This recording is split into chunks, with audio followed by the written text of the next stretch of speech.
सभी साथियों को एक बार मेरे तरफ से फिर से नमस्कार जोहार।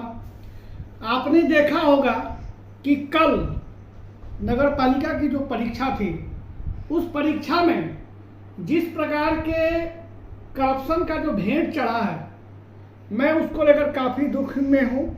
और मेरे तरफ से छात्र मुझे जिस प्रकार सहायता मांगेंगे, जिस रूप में जहाँ खड़ा होने के लिए बोलेंगे, मैं उनके साथ हमेशा रहूँगा। बहुत ही इस राज्य के लिए दुख की विषय है कि लगातार कितने साल के बाद ये परीक्षा हुई थी। हमको लगता है कि शायद झारखंड राज्य अलग हुए 23 साल हो गए, पहली बार नगर निगम का जो परीक्षा हुआ है ना, इस पहली बार परीक्षा में तुरंत धांधली पे धांधली की एक खबर आ गई।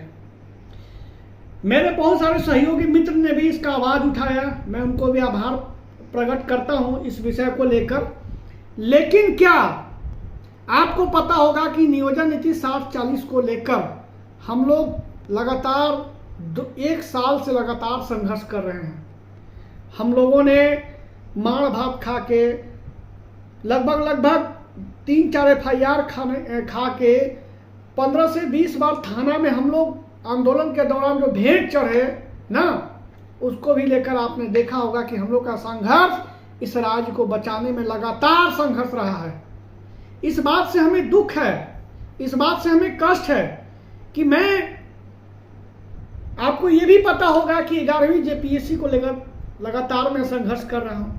वो जो संघर्ष है उस पर भी सरकार चुप्पी साथ बैठी है। लेकिन मैंने माननीय मंत्रिमंडल से, मुख्यमंत्री से लेके जितने भी वरिष्ठ इस राज्य के जो गण्यमान जो पदाधिकारी हैं, उनको तक भी बात हम लोग तक पहुंचाने का प्रयास किए हैं।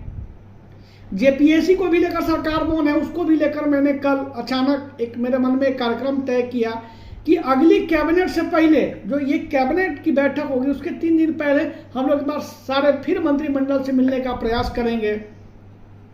तो आप देख सकते हैं कि मैं JPSC को लेकर लगातार मेरी जो समय है पूरी JPSC पर व्यस्तता चल रही है।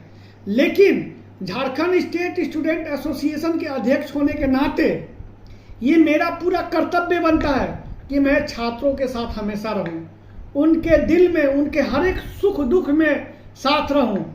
ये मेरा मौलिक कर्तव्य है। और बात रह गई कि हम लोग एक समय तय करेंगे कि हम लोगों पर आंदोलन करने के चलते देख सकते हैं कि सरकार कितने प्रकार के नियम कानून बनाते जा रही है ना। उसके बाद देख रहे हैं कि JPSC को लेकर सरकार मौन है।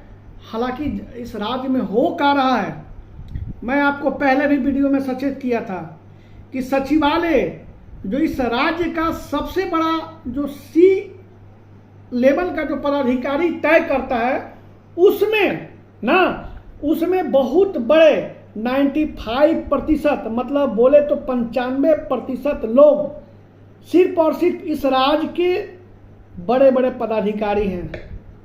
हाँ, इस राज्य में नौकरी करते हैं।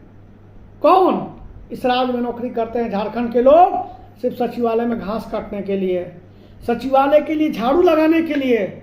हम लोगों को किस प्रकार इस सरकार से, चाहे पूर्व की सरकार हो, झारखंडी हित में अभी तक कोई भी किसी प्रकार का सरकार ने अभी तक अगर झारखंडियों के लिए कुछ किया हो तब आपने देखा होगा कि मैं लगातार भूख प्यास जैसे पलामू से चलकर रांची आकर मैं इस राज्य के JPSC के छात्रों के लिए कैसे आवाज उठाया हूँ।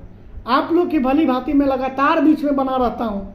और आज मुझे कुछ मीडिया कर्मी का भी फोन आया था कि इस विषय को लेकर आप लोगों ने क्या तय कर रहे हैं। तो मैं कोई राजनीतिक संगठन से नहीं जुड़ा हूँ, ना मैं खुद का कोई भावी सांसद, कोई भावी विधायक हूँ।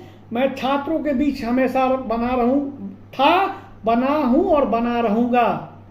मैं कभी भी, मेरे अंदर ये विचार नहीं रहती कि मैं राजनीतिक मंच पे जाके छात्रों को वहाँ से भी आवाज़ उठाऊँ और यहाँ से भी आवाज़ उठाऊँ। मेरे अंदर यही एक विश्वास है, यही एक मानसिकता है कि मैं छात्रों के हमेशा उनके साथ चलने के लिए संघर्ष में रहूं। तो बच्चा हमारे जितने भी छोटे भाई बंधु हैं, जिसने कल एक रांची में आकर, जो उनकी हिम्मत को मैं नमस्कार करता हूं, प्रणाम करता हूं कि उन्होंने हिम्मत रखा और द फॉलोअप के टीम के साथ जाकर अपनी बात को प्रमुखता से रखा ना।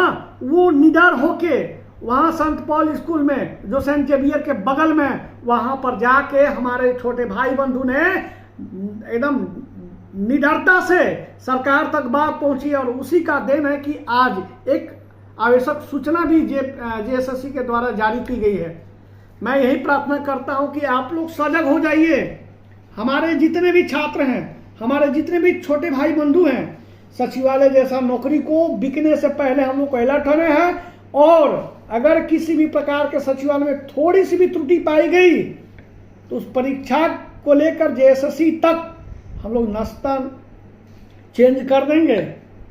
क्योंकि आप लैब असिस्टेंट देखो, पीजीटी देखो, कहीं का कोई रिस्पॉन्स की नहीं दे रहा है, कहीं का किसी प्रकार का, जो पहले जैसे जो परीक्षा होती थी ऑनलाइन कि अब क्वेश्चन विथ आंसर बच्चों को अपने रोल नंबर के माध्यम से मिल जाता था।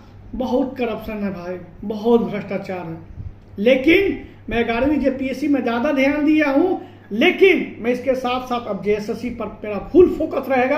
आप तय करें, मैं आपके साथ हूँ। आप लोग विचार करें कि आगे की कार्यक्रम क्या करना है। आप लोग जो तय करेंगे कि